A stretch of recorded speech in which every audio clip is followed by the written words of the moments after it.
እኔ ማዕድ ጸሎት አደረኩ አለ ከጓደኞቼ ጋር። አሁንም ገና ትጸልያለህ አሉኝ አለ። አሁንም ገና እግዚአብሔርን ታመልካለህ። ብዙ ሰዎች ሃይማኖትን እንደ ኋላ ቀርነት የሚቆጥሩት ለሳይንስ የሚገባውን ቦታ ሳይሰጡ ያገነኑት ስለሚሆን እኮ።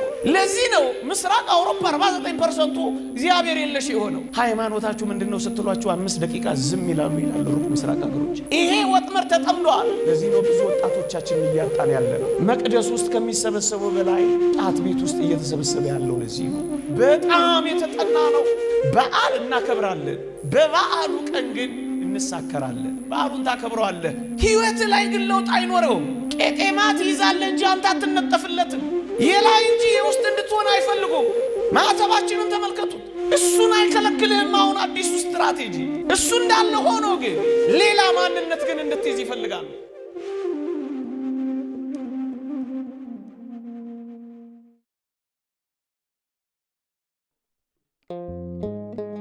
በዚህ በዓለሙ ላይ ባሉ ሰዎች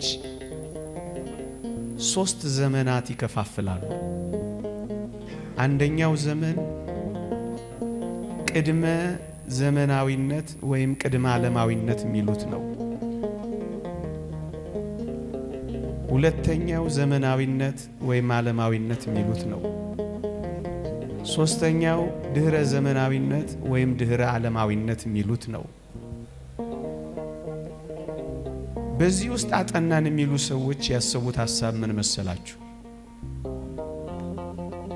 ቅድመ ዓለማዊነት ወይም ቅድመ ዘመናዊነት በዓለማችን ላይ ተጽዕኖ ያሳድር የነበረው ሃይማኖት ነው ይላሉ። መንፈሳዊነት ተጽዕኖ በማሳደሩ የተነሳ ዓለማዊነት በዓለማችን ላይ በመንገሱ የተነሳ ኋላ ቀርነት በስቷል ብለው ተንትነዋል። ፍዝዝ ድንዝዝ አድርጎን ከርሟል ብለው አጥንተዋል። እና ዓለማዊነትን መበየን ጀመሩ። ዓለማዊነትን ሲበየኑ እንዲህ አሉ። ዓለማዊነት ማለት ይላሉ የዚህ አጥኚዎች፣ የዚህ ዓለም ጉዳይ የሚያስጨንቀው ሰው እሱ ዓለማዊ ነው ይላሉ። ስለ መንፈሳዊ ሕይወት ግድ የማይለው ሰው እሱ ዓለማዊ ነው ይላሉ። ወገኖቼ ስንት ጊዜ በጠዋት ተነስቶ ስንት ጊዜ እንደሚበላና ምን አይነት ቁርስና ምሳ እንደሚበላ የሚጨነቅ ሰው፣ ይልቁንም ስንት ጊዜ እንደሚጸልይ የማያስብ ሰው በእነሱ ትንታኔ እኛም እናጽድቅላቸውና ዓለማዊ ያደርገውታል ማለት ነው። ሥራ ስላለመቅረቱ እንጂ ስላለማስቀደሱ የማይጨነቅ ሰው እሱ ዓለማዊ ሆኗል ማለት ነው። ምን አይነት ቤት እንደሚሰራ እንጂ ስለ መንግሥተ ሰማያት ቤቱ ስለ ዘላለም ርስቱ የማያስብ ሰው እመኑኝ ዓለማዊ ሆኗል ማለት ነው። ወደ ወጣቶች ሕይወትም ስናልፍ ስነ ሕይወቱ ወይም ባዮሎጂው የሚያስተምረው እርግዝናን እንዴት እንደሚከላከሉ እንጂ ስለ ቅድስና እንዳያስቡ ከተደረጉ ዓለማውያን አድርጎናል ማለት ነው። የአባላዘር በሽታን ስለ መከላከል የሚሰብከውን ያክል ስለ ነፍስ ጥያቄ ግድ እንዳይኖረን ካደረገን ወገኖቼ ዓለማውያን አደረገን ማለት ነው። ምክንያቱም የዚህ ዓለም ጉዳይ የሚያስጨንቀው ሰው ብቻ መስራት ነው ይሄ ዓላማ። ለዚህ ነው መብሉን፣ መጠጡን፣ መዝናናቱ ላይ እንዲያተኩር ብቻ የሚያደርጉት። ከሃይማኖት ይልቅ ዓለማዊነትን የሚመርጥ ሰው እሱ ከክርስትና የተነጠለ ነው ይላሉ። እዩት፣ የዓለማዊነትን አቅርቦት በጣም በመጨመር ለሃይማኖት የምንሰጠው ተሳትፎና ፋይዳ እንዲቀንስ በማድረግ ከክርስትና ቀስ በቀስ ነው ይህ ዓለም እየተነጠለ ያለው። ከሃይማኖት ይልቅ ለዓለማዊነት ዝንባሌ ካለን ከክርስትና እየተነጠልን ነውና ወጣቶች ቆም ብለን እናስተውል። ወገኖቼ ከእምነት ይልቅ ለምክንያታዊነት ለራሽናሊዝም ዋና ዓላማ እንዲሆን ስለፈለጉ እምነታችን ሲላላ በምክንያታዊነት ስንደገፍ እመኖኝ ከክርስትና እየነጠሉን እንደሆነ ተረዱት። ምን መሰላችሁ? በምሳሌ ላሳያችሁ። ለምሳሌ በዓል እናከብራለን። በዓሉን የማይወድ ኦርቶዶክሳዊ ማን አለ? በዓሉን ድምቅ አድርገን እናከብራለን። በበዓሉ ቀን ግን እንሳከራለን። አያችሁ፣ የበዓሉ ትርጉም በሕይወታችን እንዳጣ ያደርጉትና በዓሉን ግን አይከለክልህም። በዓሉን ታከብረዋለህ። ሕይወት ላይ ግን ለውጥ አይኖረውም። ቄጤማ ትይዛለህ እንጂ አንተ አትነጠፍለትም። በጣም ጻዳ ለብሰህ ትታያለህ እንጂ ውስጥህ እንደቆሸሸ ነው የሚሆነው። የላይ እንጂ የውስጥ እንድትሆን አይፈልጉም። የየዕለት የውስጥ ሕይወትህን ነክቶት እንዲያልፍ ግን አይፈልጉም። ለዚህ ነው በቅርቡ ዘመናት የጥምቀት በዓላቶቻችንን ተመልከቷቸው። ወደ ካርኒቫልነትና ወደ ፌስቲቫልነት እየተለወጡ አይመስሏችሁ? በዓሉን አይነፍቁንም፣ በዓሉን አይነጥቁንም።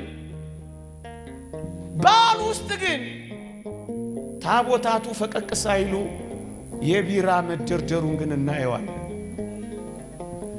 ብዙ ሰው እንደ ፌስቲቫል እንጂ የመለወጫ የመክበሪያ ከእግዚአብሔር ጋር የመነጋገሪያ እንዲሆን አድርጎ እንዲያስብ ያደርገው ወደ ሕይወቱ አይወስደው። ማዕተባችንን ተመልከቱት። በጣም ያምራል። እጅግ ልዩ ነው። ብዙዎቻችን አንግተነዋ እሰይ ደስ የሚል ነው። እሱን አይከለክልህም። አሁን አዲሱ ስትራቴጂ እሱ እንዳለ ሆኖ ግን ሌላ ማንነት ግን እንድትይዝ ይፈልጋሉ። ከማዕተቡ ጋር ርቃንሽን እንድትሆኝ ግን ይመርጣሉ። ለዚህ እኮ ነው ተመልከቱ፣ ማዕተቡ አለ የየዕለት ሕይወት ውስጥ ግን ልብህ ላይ ግን መስቀሉ ይርቃል። ምን ማለት እንደሆነ ተመልከቱ። ምልክት ብቻ ይሆናል እንጂ ሕይወት አይሆንም። አፍአዊ ይሆናል እንጂ ውስጥ አይገባም። ለዚህ ነው ከማዕተቡ ጋር እርቃን የመውጣት ሥራ በዓለማችን ላይ ምናየው። ይሄ ምን መሰላችሁ? የተቀደሰው አገልግሎት አለ፣ ሕይወቱ ግን የለም።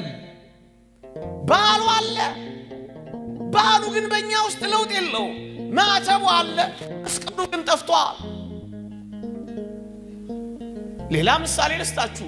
መጽሐፍ ቅዱስ በየቤታችን አለ፣ እንደሚያስፈልግ እናምናለን። ግን ተመልከቱ፣ ምናልባት ጨከን ያለ ህልም ማባረሪያ ወይ አባ ሲመጡ ጠረጴዛ ላይ ማስቀመጫ ወይ ሼልፍ ላይ መደርደሪያ እንጂ ብዙ ኦርቶዶክሳውያን ቅዱሳት መጻሕፍትን መርህ ካደረግን ቆይተናል። እንደሚያስፈልግ እናምናለን፣ ግን ገልጠንም አንመለከተው። እንዘምራለን፣ ታቦታት እናጅባለን፣ ግን ደግሞ ዘፋኞችም ነን። አይቀይረንም፣ አይለውጠንም።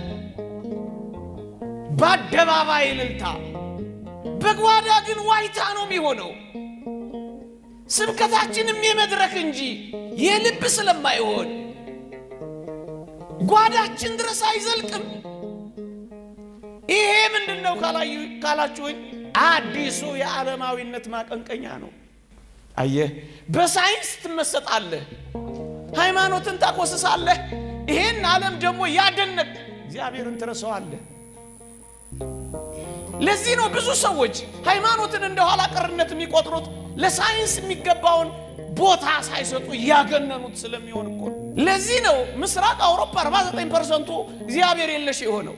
ለዚህ ነው አንዳንድ በጣም የሰለጠኑ ሀገሮች ጋር ሄዳችሁ ጠይቋቸው ይላል አንድ ሰው።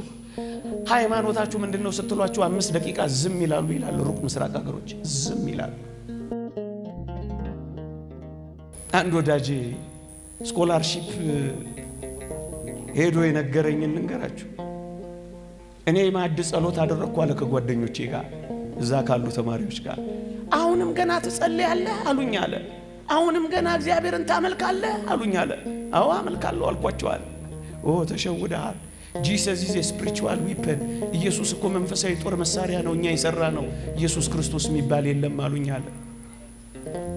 ወገኖቼ እንኳን በተራው ህዝብ ምንድነው በምዕራባዊነት ባህል ማስፋፋትና በፕሮቴስታንታዊ ተሐድሶ ሃይማኖትን የማጥፋትና የማምከን ስልት ነው። እግዚአብሔር ሰዎች በራሳቸው አምሳልና በአእምሮአቸው የፈጠሩት ምናባዊ አምላክ እንጂ እግዚአብሔር አይደለም ሰዎችን የፈጠረው የሚል ፍልስፍና ነው አሁን ያለው። God is created in the image of man። በሰዎች አእምሮ ውስጥ ነው እግዚአብሔር የተፈጠረው እንጂ እግዚአብሔር አይደለም ሰዎችን የፈጠረው ነው ፍልስፍናው። ምን እየተደረገብን እንደሆነ ታውቃላችሁ? ነቅታችኋል? ዘመኑ የዋጀን ያለው ወይስ እኛ ዘመኑን ለመዋጀት እየተዘጋጀን ያለ ነው? ክርስቲያኖች ይሄ ወጥመድ ተጠምዷል። ለዚህ ነው ብዙ ወጣቶቻችንን እያጣን ያለ ነው። መቅደስ ውስጥ ከሚሰበሰበው በላይ ጫት ቤት ውስጥ እየተሰበሰበ ያለው ለዚህ ነው። ድንጋይ ላይ ከሚሰግደው በላይ ፑል ቤት ድንጋይ የሚወረውረው የሚበዛው ለዚህ ነው። መቅደስ ውስጥ ቃሉን ከሚማረው በላይ ቤቲንግ ላይ የሚወዳደረው የሚበዛው ለዚህ እኮ ነው። ኦርቶዶክሳውያን እንዴ ማታ ጉባኤ ከሚካፈለው በላይ የኳስ ውድድሮች እስከ እኩለ ሌሊት ድክም እስኪለው ድረስ የሚያዝለው ዓለም ለምን የቀረበ ይመስላችኋል? በጣም የተጠና ነው። አእምሯችን ላይ በእጃችን ላይ ባለው ስልክ በቴሌቪዥን ቻናሎቻችን ቀስ በቀስ መንፈሳዊ ሕይወትን በመሸርሸር መንፈሳዊ አይደለም ግድም አይሰጠው አስቀደሰ አላስቀደሰ፣ ጾመ አልጾመ፣ ጸለየ አልጸለየ፣ ዘመረ ዘፈነ፣ ተደነገለ ዘሞተ ምንም የማይመስለው ወጣት መፍጠር ነው ያሉት። ምን ማለት ነው? ከመንፈሳዊነት ወደ ስጋዊነት እየተሸረሸረ ሃይማኖት የለሽ አድርጎ ማቀባበል ነው የዚህ ዓለም ያዘው። ለዚህ ነው ጌታ በምድር ላይ ሲገለጥ እምነት ያገኝ ይሆንን? ወገኖች የክርስትናን እምነት በዋናነት ከትውልድ ወደ ትውልድ የሚተላለፈው በቤተሰብ በኩል ነውና ዋና አጀንዳችን ቤተሰባዊ መዋቅርን ማፍረስ ነው ነበር ያለችው። አያችሁ፣ ክርስትና የሚተላለፈው በቤተሰብ በኩል መሆኑን ያውቃሉ። ወላጆች በጎ ከሆኑ ለልጆቻቸው ጥሩ ነገር እንደሚያስተላልፉ ይረዳሉ። እና ምንድነው የሚሉት? ክርስትናን ለማጥፋት በዋናነት ምንጩን ማድረቅ ላይ መስራት አለብን ስለሚሉ እኮ ነው እንደ ግብረ ሰዶማዊነት አማራጭ ሆነው የሚቀርቡት። ወጣቶች ሆይ፣ ወላጆች ሆይ፣ በዋናነት የቀድሞውን ክርስትና የሚያጠፉት ቤተሰባዊ መዋቅርን በማድከም ነው። ለዚህ ነው ሲሆን በውድ ካልሆነ በግድ የሚያስገድዱት። ወገኖቼ አሁን ርዕዮተ ዓለሙን ነው የሚጭኑብን። ነገ ከነገ ወዲያ ግን እጅ ጥምዘዛ ላይ ነው የሚደርሰው። ይሄን በአንዳንድ ቦታዎች መታየት ጀምረዋል። ምሳሌ በ2024 አሜሪካን ሀገር ውስጥ ግብረ ሰዶማዊነትንና ጾታ መቀየርን ባስገዳጅ ሁኔታ የትምህርት ካሪኩለም ውስጥ ነው ያስቀመጡት። ሳትወድ በግድ ትማራለህ፣ ሳትወድ በግድ ታጠናለህ፣ ሳትወድ በግድ ትቀበለዋለህ። እንግሊዝ ሀገር ነው ግብረ ሰዶማውያን ናቸው። ሄደው ኬክ ጋግርልን አሉት። አይ እኔ ክርስቲያናዊ ነኝ ኬክ አልጋግርም አላቸው። ፍርድ ቤት አስፈርደው አሳሰሩት። ለነሱ መብት ነው፣ ላንተ ግን የነሱን ማክበር ግዴታ አድርገው ይጭኑባ። ለመጠምዘዝ ዝግጁ ነህ አንተ? ወገኖቼ ወጣቶች ሲሆን ወጣቶች ጋብቻን እንዲጠሉ በዋናነት ሊል ዘሊል መረን ይወጡ እንዲሆኑ ይሰራ። ጨክነው የሚያገቡ ከሆነ እንዳይጸንሱ መድኃኒት ይሰጣል። ጨክነው ከጸነሱ እንዲያስወርዱ ከ900 እስከ 4000 የሚደርሱ ኪዮስኮችና ሱቆች ከፈታል። ጨክኖ ከተወለደ እንዴት አድርገው እንደሚያመክኑት ያውቃሉ። ይሄው ብዙ ማምከኛዎች ሰርተዋል። ለዚህ ነው በዚያ በምዕራቡ ዓለም አንዳንድ ሰዎች ይነግሩን ማርጀት የማይፈልጉ ወጣቶች ያሉት። እኔም እንደናቴ አረጃለሁ እያሉ የሚጨነቁ ሰዎች ያሉት። ሜርሲ ኪሊንግ የርህራሄ ግድያ ይባላል። ግደሉን ብለው በመርፌ መሞት የሚፈልጉ ወጣቶች አሉ። ተስፋ የቆረጡ ወጣቶች እንዳታጽናናቸው በእግዚአብሔር ቃል ማጽናናት ክልክል ነው። እግዚአብሔርን ማንሳት ፎርቢድን የተከለከለ ነው። እና እንዴት ነው የምትሻገረው? ጽኑ ኦርቶዶክሳዊ የምር መንፈሳዊ ከፍ ያልክ ክርስቲያናዊ ካልሆንክ እንዴት ይህን ትሻገረዋለህ? ይህንን ለመሻገር እኛ የሚጠበቅብን መንፈሳዊ መሆን የምር መያዝ ብቻ ነው።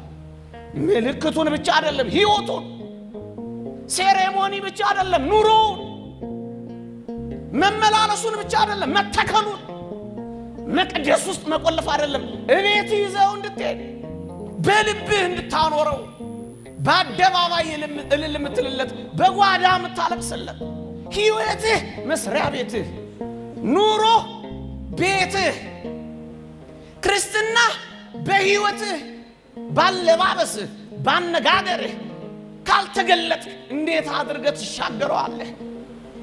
አሁን ፊት ለፊት ነው። በሚመጡት ዘመናት ደግሞ የባሰ ነው። ድሮ ነው አሉ እና ስጋ ቤት ተቀጣጥረዋል ሁለቱ ጓደኛ ማቾች። የገና ጾም ሰሞን ነው። ስጋ ቤት ተቀጣጥረዋል። አንተ አቤት እረዚህ 4 ኪሎ ሰልፍ የገና ጾም ሊቀነስ ነው አሉ ይለዋል። ያኛው እየቆረጠ እንሞታታለን እንጂ አናስቀንስም አሉ። አይኖርላትም እኮ ግን ምን ያደርጋል? ሞትላት። ከዚህ ያውጣል። ይቆየን።